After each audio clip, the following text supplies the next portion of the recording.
ಹಳ್ಳಿ ಸ್ಟೈಲಲ್ಲಿ ಬೆಳಂಜೆ ಮೀನಿನ ಒಂದು ಫ್ರೈನ ಇವತ್ತು ನಾನು ತೋರಿಸಿದ್ದೀನಿ. ಲಾಸ್ಟ್ ವೀಡಿಯೋದಲ್ಲಿ ನಾನು ನಿಮಗೆ ಕಪ್ಪೆ ಚಿಪ್ಪಿನ ಒಂದು ಗ್ರೇವಿ ಮಾಡೋದು ಅಂದರೆ ಪಲ್ಯ ಮಾಡೋದು ತೋರಿಸಿದ್ದೀನಿ. ಈ ವಿಡಿಯೋದಲ್ಲಿ ನಾನು ನಿಮಗೆ ಫ್ರೈ ಮಾಡೋದು ತೋರಿಸಿದ್ದೀನಿ, ಅದು ಬೆಳಂಜೆ ಮೀನು. ಇಲ್ಲಿ ನೋಡಿ, ಲಾಸ್ಟ್ ವೀಡಿಯೋದಲ್ಲಿ ಹೇಳಿದ್ನಲ್ಲ, ನಾನು ಕಪ್ಪೆ ಚಿಪ್ಪಿನ ಒಂದು ವಿಡಿಯೋ ಹಾಕಿದ್ದೀನಿ, ನೋಡಿ ಇಲ್ಲಿ ನೋಡ್ಕೊಂಬನ್ನಿ. ಇವಾಗ ಬೆಳಂಜೆ ಮೀನನ್ನ ಚೆನ್ನಾಗಿ ತೊಳೆದು ಅದರ ಒಳಗಿನ ಕಸ ಎಲ್ಲ ತೆಗೆದುಬಿಟ್ಟು ಈಗ ಇದಕ್ಕೆ ಮಸಾಲೆಗಳನ್ನು ನಾವು ಹಚ್ಚೋಣ. ತುಂಬ ಚೆನ್ನಾಗಿರುತ್ತೆ ಈ ಮೀನು. ಈ ನಿಮ್ಮ ಮೀನನ್ನು ನೀವು ಏನಂತ ಕರಿತೀರಾ ಅಂತ ನನಗೆ ಕಾಮೆಂಟ್ ಮೂಲಕ ತಿಳಿಸಿ. ನೋಡಿ, ನಾನಿಲ್ಲಿ ಖಾರದ ಪುಡಿ ತೊಗೊತಿದ್ದೀನಿ. ಖಾರ ಜಾಸ್ತಿ ಇದ್ರೆ ತುಂಬ ಚೆನ್ನಾಗಿರುತ್ತೆ. ಒಂದು 3 ಟೇಬಲ್ ಸ್ಪೂನಷ್ಟು ಖಾರ ತೊಗೊಂಡಿದ್ದೀನಿ, ಖಾರದ ಪುಡಿ. ನಂತರ ಸ್ವಲ್ಪ ಇಲ್ಲಿ ಅರಿಶಿನ ಪುಡಿ ಕೂಡ ಹಾಕ್ತಾಯಿದ್ದೀನಿ.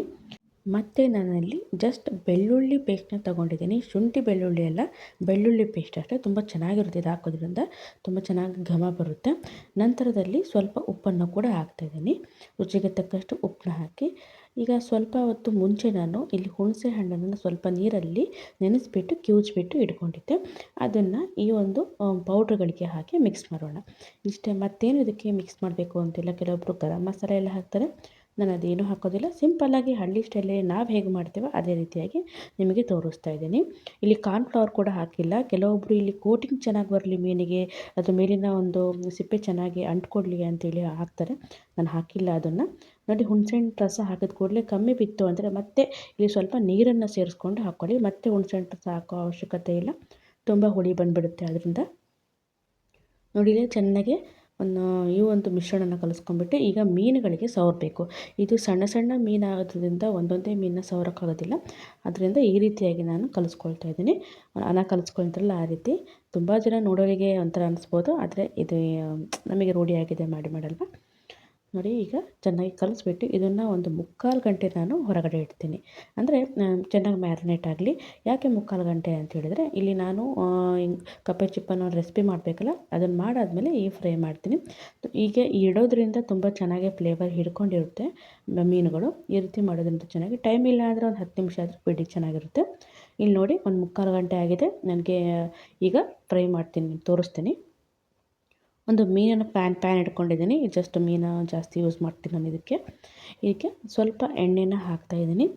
ಎಣ್ಣೆ ಸ್ವಲ್ಪ ಬಿಸಿ ಆದಮೇಲೆ, ಇದಕ್ಕೆ ಸ್ವಲ್ಪ ಜಾಸ್ತಿ ಎಣ್ಣೆ ಬೇಕಾಗುತ್ತೆ. ಮೀನುಗಳು ಯಾವುದೇ ಮೀನು ಫ್ರೈ ಮಾಡಿದ್ರೂ ಎಣ್ಣೆ ಜಾಸ್ತಿ ಇದ್ದರೆ ತುಂಬ ಚೆನ್ನಾಗಿರುತ್ತೆ. ಹಾಗಂತ ತುಂಬ ಜಾಸ್ತಿ ಹಾಕ್ತೀನಿ ಅಂತಲ್ಲ, ಮೀಡಿಯಮಾಗಿ ಹಾಕ್ತೀನಿ ಅಷ್ಟೇ. ನೋಡಿ, ಎಣ್ಣೆ ಬಿಸಿಯಾಗಿದೆ. ನಂತರ ಮೀನನ್ನು ರವೆಯಲ್ಲಿ ಉಳ್ಳಾಡಿಸ್ಬಿಟ್ಟು, ನೋಡಿ ಈ ರೀತಿಯಾಗಿ ಸ್ವಲ್ಪ ಆಡಿಸ್ಬಿಟ್ಟು ಈಗ ಪ್ಯಾನ್ ಮೇಲೆ ಹಾಕಿದ್ರೆ ಆಯಿತು. ನಾನು ತೊಗೊಂಡಿದ್ದು ಚಿರೋಟಿ ರವೆ, ಸಣ್ಣ ರವೆ ಬರುತ್ತಲ್ಲ ಅದು. ಸಿಂಪಲ್ಲು, ತುಂಬ ರುಚಿಯಾಗಿರುತ್ತೆ. ಈ ರೀತಿ ಮಾಡೋದ್ರಿಂದ ಹೆಲ್ದಿ ಕೂಡ. ತುಂಬ ಇದರಲ್ಲಿ ವಿಟಮಿನ್ಸ್ ಇರುತ್ತೆ ಮೀನುಗಳಲ್ಲಿ. ನೋಡಿ, ಈ ರೀತಿ ಹಾಕಿದ್ರೆ ಆಯಿತು. ಈಗ ಒಂದೊಂದೇ ನಾನು ಈ ರೀತಿ ಹಾಕ್ಕೊಳ್ತಾ ಬರ್ತಿದ್ದೀನಿ. ಮತ್ತು ಈ ಮೀನು ನಾನು ಹೇಳಿದ್ನಲ್ಲ, ಈ ಮೀನಿಗೆ ನೀವು ಏನಂತ ಕರಿತೀರಾ ಅಂತ ನನಗೆ ಕಾಮೆಂಟ್ ಮೂಲಕ ತಿಳಿಸಿ. ನಾವು ಇದನ್ನು ಬೆಳಂಜೆ ಅಂತ ಕರಿತೀವಿ. ನೋಡಿ, ಈಗ ಎಲ್ಲ ಹಾಕ್ಕೊಂಡ್ಬಂದಿದ್ದೀನಿ. ಈಗ ಮೇಲಿಂದ ಸ್ವಲ್ಪ ನಾನು ಎಣ್ಣೆನ ಕೂಡ ಹಾಕ್ತೀನಿ. ಕೆಳಗಡೆ ಹಾಕಿದ್ದೆ ಎಣ್ಣೆ ಫಸ್ಟೇ ಹಾಕಿದ್ವಲ್ಲ ನಾವು. ಈಗ ಮೇಲ್ಗಡೆ ಸ್ವಲ್ಪ ಎಣ್ಣೆನ ಹಾಕಿಬಿಟ್ಟು ಈಗ ಸ್ವಲ್ಪ ಹೊತ್ತಾದಮೇಲೆ ಇದನ್ನು ತಿರುಗಿಸ್ತಾ ಇರಬೇಕು. ಆಚೆ ಈಚೆ ಸ್ವಲ್ಪ ತಿರುಗಿಸ್ತಾ ಇದ್ದರೆ ಎರಡೂ ಕಡೆಯೂ ಚೆನ್ನಾಗಿ ಬೇಯುತ್ತೆ.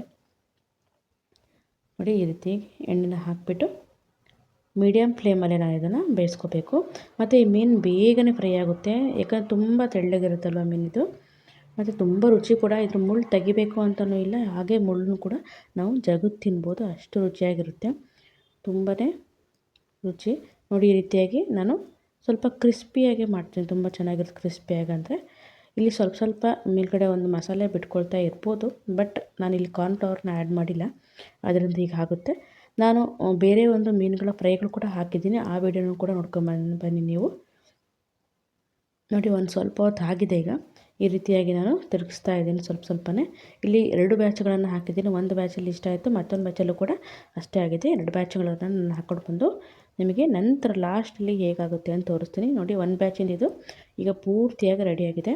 ಇಷ್ಟೇ ಸಿಂಪಲ್ಲಾಗಿ ನೀವು ಕೂಡ ಈ ರೀತಿಯಾಗಿ ಯಾವುದೇ ಮೀನು ತಂದರೂ ಕೂಡ ಈ ರೀತಿ ಫ್ರೈನ ಮಾಡ್ಕೋಬೋದು. ಹೊಳೆ ಮೀನಾಗಲಿ, ಕೆರೆ ಮೀನಾಗಲಿ, ಅಥವಾ ಸಮುದ್ರದ ಮೀನಾಗಲಿ, ಈ ರೀತಿ ಮಾಡ್ಕೋಬೋದು. ಇದೆಲ್ಲ ಸಮುದ್ರದ ಮೀನುಗಳು. ನೋಡಿ, ನಾನು ಕೆರೆ ಮೀನು ವಿಡಿಯೋ ಕೂಡ ಹಾಕಿದ್ದೀನಿ, ಅದು ನೋಡ್ಕೊಂಬನ್ನಿ ನೋಡಿಲ್ಲ ಅನ್ನೋರು. ಇವಾಗ ನೋಡಿ, ಸಿಂಪಲ್ಲಾಗಿ ನಮಗೆ ಮೀನಿನ ಫ್ರೈ ರೆಡಿಯಾಗಿದೆ. ಈಗ ಒಂದು ತಟ್ಟೆಗೆ ಇದನ್ನು ಹಾಕ್ತೀನಿ. ನಾನು ಇದೇ ರೀತಿಯಾಗಿ ಬಿಟ್ಬಿಡ್ತೀನಿ, ಯಾಕಂದರೆ ಮುಚ್ಚಿಟ್ರೆ ಇನ್ನೂ ಸ್ವಲ್ಪ ಕ್ರಿಸ್ಪಿ ಆಗ್ತಾ ಇರುತ್ತೆ ನಂತರದಲ್ಲಿ. ಈಗ ನಾನು ವೀಡಿಯೋಗೋಸ್ಕರ ಅಷ್ಟೇ ನಾನು ಈ ರೀತಿ ತೊಗೊಂಡು ಬಂದಿದ್ದೀನಿ. ಈಗ 2 ಬ್ಯಾಚ್ಗಳನ್ನು ಮಾಡಿ ನಾನು ನಿಮಗೆ ತೋರಿಸ್ತೀನಿ. ಇಲ್ಲಿ ನೋಡಿ 2 ಬ್ಯಾಚ್ಗಳು ಆಗಿದೆ. ಈಗ ಸೂಪರಾಗಿ ಸಿಂಪಲ್ಲಾಗಿ ನಮಗೆ ಮೀನಿನ ಫ್ರೈ, ಬೆಳಂಜೆ ಮೀನಿನ ಫ್ರೈ ರೆಡಿಯಾಗಿದೆ. ನೀವು ಕೂಡ ಇದೇ ರೀತಿಯಾಗಿ ಮಾಡಿಕೊಡಿ ಅಂತ ಹೇಳ್ತಾ, ಹಾಗೂ ಯಾರೆಲ್ಲ ನಮ್ಮ ಚಾನಲ್ ನೋಡ್ತಿರೋದು ದಯವಿಟ್ಟು ಸಬ್ಸ್ಕ್ರೈಬ್ ಮಾಡ್ಕೊಂಡು ಲೈಕ್ ಮತ್ತು ಶೇರ್ ಮಾಡಿ. ವಿಡಿಯೋ ನೋಡಿದ್ದಕ್ಕೆ ಧನ್ಯವಾದಗಳು. Thank you. Bye bye.